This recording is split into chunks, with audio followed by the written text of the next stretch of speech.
Welcome to EM Pulse, bringing research and expert opinion to the bedside. We're your hosts, Sarah Medeiros and Julia Magana. Welcome back to EM Pulse. Let's talk about an uncomfortable topic. Urticaria. Oh, I totally thought you were going to say sexually transmitted infection, Sarah. But to be truthful, I do hate hives. I always feel bad because I tell my patients not to scratch if they can, but I am really horrible at not scratching. I'm like the worst. Yeah, I'm with you. So this is why we are here again with our pharmacy colleague, Haley Burhans. So welcome back, Haley. Thank you, guys. Excited to be here and help stop the itching. Okay, so let's talk about urticaria. It drives people nuts, and I'm going to tell you guys an embarrassing story here, okay? So I was a fellow, and I had a teenager who came into the emergency department weeping and wailing and at the end of her rope because she had urticaria. And to be fair, like, she had urticaria everywhere, and it was miserable. And we used Benadryl. We gave steroids. We all know how long that takes. I mean, it was just like kitchen sink status time, right? We gave cetirizine. We did all the things. And she still was just like, she was screaming in frustration. And her parents were like, clinging onto my scrubs, begging me to do something. And I'm like, this is embarrassing to even say out loud. Okay, let me give her an IM dose of Epi. And I gave her an IM dose of Epi, and like instantly, like as soon as I gave the Epi, her hives all cleared. And she was like, yes. And her parents were like, thank you, doctor, for saving my child. And then like 25 seconds later, boom, they came back and she went back to wailing. It was horrible. Okay, so Haley, what is your go-to medication for urticaria? Assume no anaphylaxis. Yeah, I think we're all pretty familiar with antihistamines. And just as a reminder, we have first generation and second generation. First generation are your older, dirty drugs like Benadryl, hydroxyzine. And your second generation are going to be what a lot of us consider like allergy medications. So cetirizine or Zyrtec, levocetirizine or Xyzal, fexofenadine or Allegra. So in general, for me, the second generation antihistamines are going to be my go-to drugs for someone that presents with urticaria. Okay, I have a lot of patients that have been asking about Xyzal. Tell me about that one. Yeah, so Xyzal or levocetirizine, anytime you see levo in front of another drug that you're familiar with, it's an enantiomer. So if you remember back in their OChem, everyone's rolling their eyes, but you have an R and an L. And so a lot of times when we isolate one of those for a medication, we're picking the one that's the most effective for the problem that we have. So levocetirizine is the L-enantiomer of cetirizine. And in theory, it's supposed to be more effective at controlling itching or symptoms associated with allergies without the drowsiness side effect that you can see with higher doses of cetirizine. In practice? In practice, maybe it works. It's really hard to tell with people if it's a placebo effect. Like I tell you, this is going to be better than others. But I think if you have people that do require really high doses, which we'll talk about can happen with people that have especially chronic urticaria, I think it can be worth a try if it's within their budget. Okay, so after that disaster of a case, I spent some time looking into how to be better. And one of the things that I learned many, many years ago was that you can give a stink ton of cetirizine to people with urticaria. Tell me about the doses. Yeah, so I think in general, we consider doing 2 to 4 times higher doses, what you would say for allergies when treating for urticaria. So let's just start with adults. For example, if you pick up a bottle of Zyrtec for allergies, it will say take 10 milligrams daily. For someone that comes into your emergency department with acute urticaria, give them 20 and then go from there. The nice thing about oral Zyrtec is you can see some relief within 20 to 60 minutes. So while that can feel like forever for someone who's acutely uncomfortable and crying and hanging on to your scrubs, fortunately within that time frame, I think it's a decent amount for us to do a reassessment and just kind of see if that dose had an effect for patients in the ED. And so that 20 milligrams is for your average adult patient. Mm-hmm. What about for kids? For kids, same thing. Just kind of look at what their recommended weight-based dosing is in most package insert, especially for allergies, and double it. So if you have a kiddo for their weight base, it's 5, go ahead and just give them 10 while they're in the emergency department. But wait, there's more. Because you can go even higher than that, right, Haley? What's a good regimen to go home with? Yeah, I think for patients, if they're in the ED and you give them the double the dose and that helps them with their symptoms, it's okay for them to go home on that dose 2 times daily. So if Sarah comes in, we give her 20 milligrams within an hour, she's like, I feel 50% better. Great, you should be taking that 2 times daily. For some patients, they might have really good relief and you may say, okay, we're going to take that total daily dose, but break it up 2 times daily. So it kind of just depends on how the patient reacts. But yeah, up to 4-fold therapeutic doses is within allergy recommendations and their guidelines. 4-fold in a day or In a day. 4-fold in a dose? In a day. Double a dose twice a day, 4-fold in a day. Okay, got it. So that seems really high. Is that safe? Yeah, so it is really high. I think now initial guidelines were a little more tentative and they would just say do 2 times the daily dose. But we have decent data in animals and in humans retrospectively with doing these higher doses. And we don't see any effects more so than we would expect to be, above the beneficial threshold for patients, that have control of these terrible symptoms that keep them from sleeping, going to their jobs, and just living their life. And do these principles apply to other second-generation antihistamines as well? Yep. There's some really good papers, I think, that have dosing kind of tables for each of the second-generation antihistamines. But regardless of which one it is, the safety profile is so good that they still recommend just kind of the same dosing strategy as doubling whatever the therapeutic dose is for your initial dose in the emergency department. What do you guys usually recommend for patients, like how long to take it and how to stop it? I have some thoughts, but how do you guys approach that? I think this has been really hard to tackle for this group because, as we all know, there's been more evidence about urticaria and the different causes and the different pathways. So I think for some patients, at least in general, what I think is reasonable is it's reasonable to take this medication for a month, even 2 months, especially if this has been a really chronic problem for them.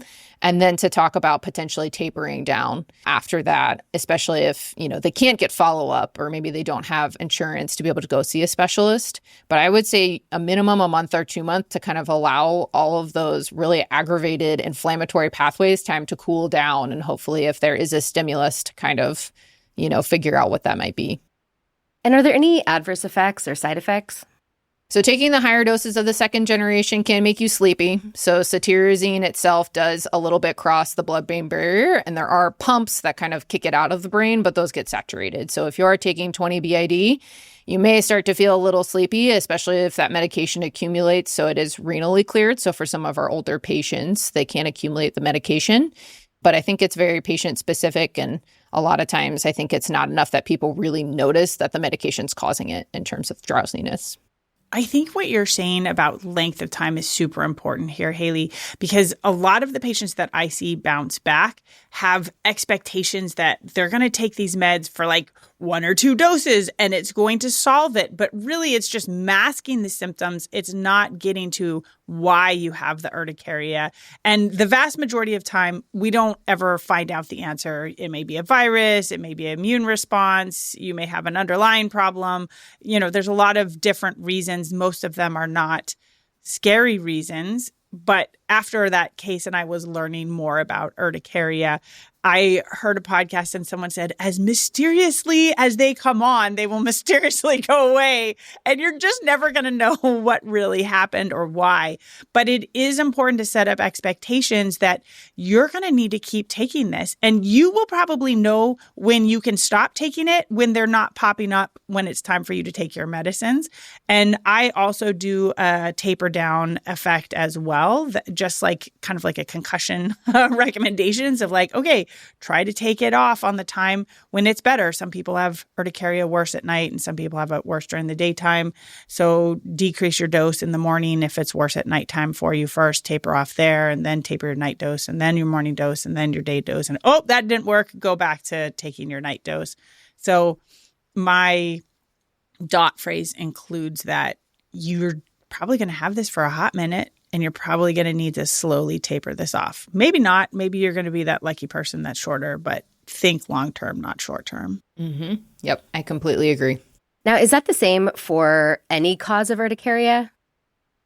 I think outside of things where there's an obvious allergen exposure, I think that's the safest thing to do. Because to your point, I think once symptoms rebound and you're trying to control them again, it's a particularly miserable period. And as we all know, a lot of these pathways, stress can exacerbate it. And so when you have those symptoms and you can't control them, then you start getting stressed about it and you kind of get yourself in this vicious cycle. So I think because the safety profile is so good for most people, they tolerate the medications and they are relatively cheap compared to a lot of medications on our market, that I think it's reasonable as a standard of care to kind of just recommend those longer courses. Yeah. So, Jules, when you were telling your story, I really thought you were going to say steroids, because that is what everybody comes in asking for. People come in and they think it's an allergic reaction, whether it is or not. Is there a role for steroids here?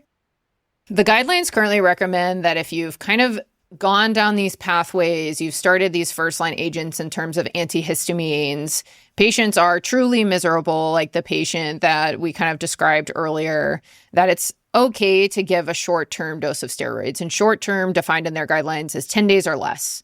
So think of, a burst of steroids to try to help calm those inflammatory symptoms. But I think to our previous conversation, right, steroids help with inflammation. Urticaria is not just inflammation that we think in that stereotypical pathway. So while it will help downregulate some of these genes that may be contributing to the swelling and the inflammatory response for people itching, the underlying cause is going to be that antihistamine medication. So if they just do steroids and stop taking antihistamines, that rebound effect is going to be very miserable. Yeah, that's one thing that I learned about early on. And you really have to set patients up for that because, as you said, Sarah, I feel like everybody comes in with that expectation. Haley, can you tell us a little bit more about the steroid doses? Like, what are the actual doses and how frequently should we give it? Get into the details a little bit here. For sure. I think most frequently what we use in the emergency department tend to be prednisone or methylpred. I think a lot of people like the methylprednisolone because it comes in a dose pack, which is, a 5-day taper of higher doses, kind of tapering patients down. The dosing's in the pack. So, physicians don't necessarily have to do a lot of work to think about it, which I'm totally fine with. So I think a 5-day burst of steroids is totally reasonable if that pack is going to be best for your patient. I also think just doing a pulse of, 40 for a few days, followed by 20 for a few days, 10. And if you feel like your patient may need a longer taper and you want to stretch it out to 10 days, I think that that's reasonable as well. So similar to kind of, I guess, what you would do for COPD patients with that burst 40 to 60 and then slowly taper them down. I think either dosing regimen is a reasonable place to start for patients. Just remind them that it's probably going to be around even after the steroids are gone. Yes. Haley, what about IM? I feel like a lot of patients come in asking for injected steroids. Any difference there? I don't think there's much difference. I think, we have dexamethasone, obviously, in a lot of hospital formularies. It's a very potent glucocorticoid, which is the anti-inflammatory effect that we want. So if you have a patient that just wants the single dose, it's going to give them relief for about 48 hours. But in my professional opinion, I do think that puts them higher risk for that rebound after that steroid kind of wears off. So for me, these patients, a taper is definitely going to be a better dosing strategy. But if they want the IM injection while they're there, and then you want to tell them to start the taper a day later, I think that's also a reasonable place to start. Do you ever send people home with dexamethasone? We don't typically send people home with dexamethasone, although I don't think it's a bad idea because of the longer half-life. So if that's something that you're comfortable dosing, they can do it once a day. It limits the need for physicians to taper. You can kind of do, I would say, if you're going to do dexamethasone, a 3 to 5 day course, and that will probably provide relief for about a week. The other thing everybody comes in with is expectation of getting Benadryl or having gotten Benadryl. Talk to us a little bit about the role Benadryl plays in this desperate scenario. Let's say cetirizine is not making everything magically go away for them. Yeah, so I think Benadryl is a little bit interesting in terms of a first-generation antihistamine because not only does it have, these effects of being able to control itching, but it's a sodium channel blocker. And sodium channel blockers, especially, like we think of like lidocaine, are used for pain. So it can kind of help that itching impetus.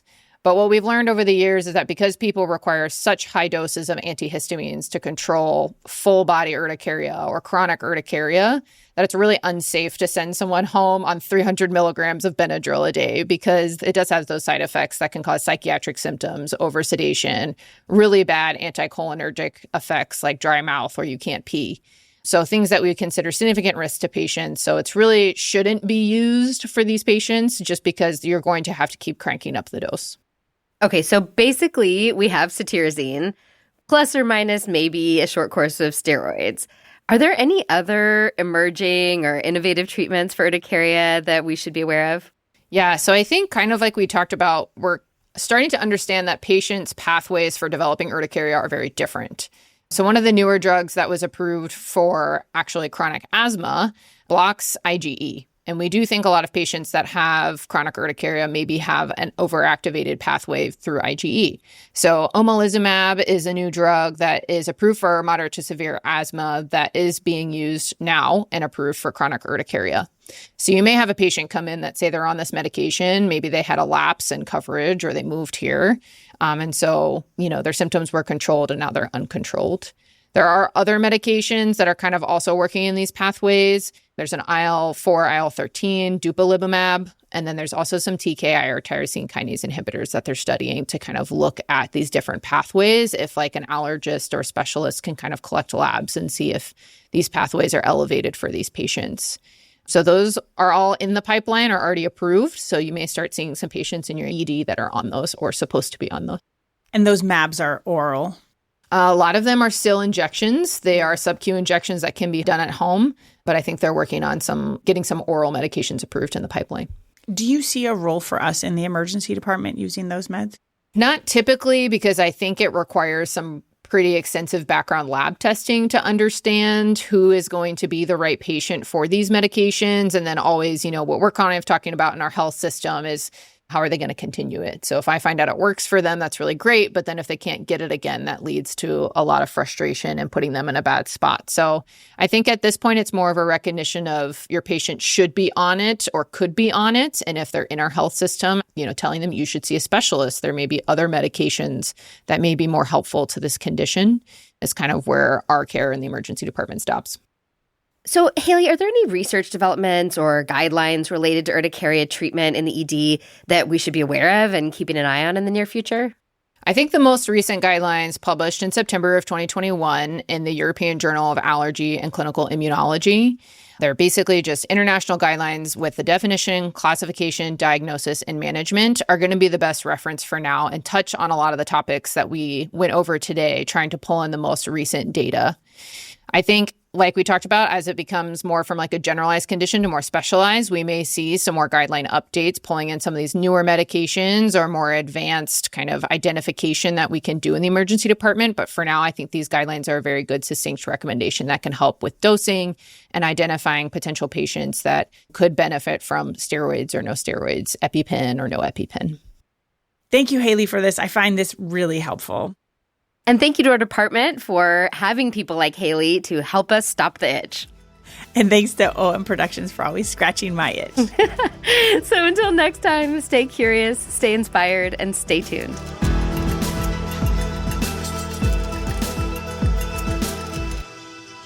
The opinions expressed on this podcast are those of the hosts or guests and do not necessarily reflect the views of UC Davis Department of Emergency Medicine, UC Davis Health, or their parent organizations.